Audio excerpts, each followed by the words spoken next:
Senator Kedder. Senator Georgiou. Thank you, Acting Deputy President. I've been a passionate advocate for GST reform. I'm pleased that the government has finally listened to my cause on behalf of all Western Australians for a fairer slice of the GST pie.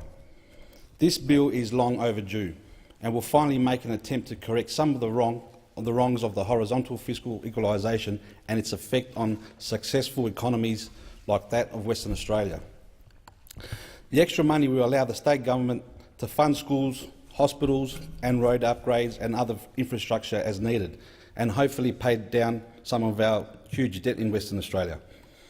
It is clear from the Productivity Commission report that Western Australia generated more state-sourced revenue than any other state, and as a result has been penalised for its achievements over the last decade. Horizontal fiscal equalisation provides a disincentive that spins off in relation to the approval and exploitation of mineral resources located within states and territories. This is the main problem here in WA. Under the existing system, the vast bulk of the additional royalties associated with new mining developments leaks to other states and territories within 2 or 3 years. Under the current system, Australian states do not need to strengthen their own natural resource industries because they know they can sit back and wait for GST redistribution to equalise their capacity every year. If New South Wales and Victoria develop their onshore gas sectors, they could create billion-dollar industries and inject millions into their own state government revenues. Under the current unfair system, we have effectively removed the incentive for states to develop all their resource industries, and the nation as a whole suffers. The key question is, why would a state or territory take all the political heat associated with facilitating new mines only to have most of the additional royalty income shared with other states and territories that have not had to face similar political problems? Another critical question I'm asking is this: how is it possible that the revenue from gambling taxes is not included in the GST distribution formula? Western Australia's decision to limit pokie machines means the state has relatively little gambling tax revenue but is penalised for this in the distribution of GST. The thing about the GST distribution is it's a win-lose scenario. Giving more to WA must involve giving less to other states, particularly those that are typically overfunded, South Australia and Tasmania in particular.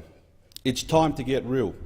Instead of trying to keep everyone happy, the government should announce that the distribution of GST will move to a per capita basis over a 5-year timeframe, for instance, and in the short term, those states that lose out will be partly compensated. When it comes to the principle of HFE, all citizens should have access to similar services. The federal government should make this happen by specific grants to the states and territories. This would add accountability to the system. The way GST is currently distributed completely lacks accountability. At the same time, I'm concerned the government will be dipping into its own coffers to the tune of billions of dollars to ensure no state is worse off. The Treasurer said that all states will be better off with the Commonwealth injecting an additional $9 billion over 10 years to 2028-29. The states of South Australia and Tasmania, and also Northern Territory, should suck it up. They've had it too good for too long at the expense of other states.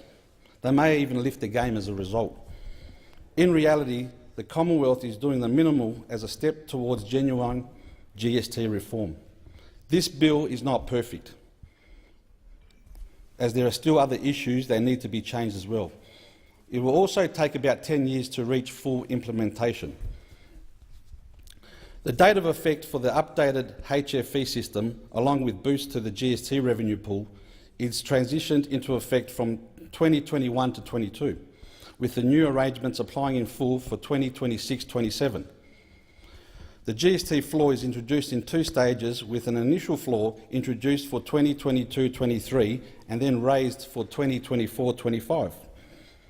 The short-term transitional payments apply for 3 financial years starting 2019 to 2020.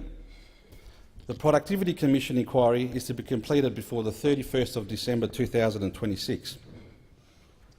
Given what I mentioned here, I remain unconvinced about the government's desire or intent to pay off the nation's rapidly rising debt, and I have concerns about its budgetary and fiscal management skills.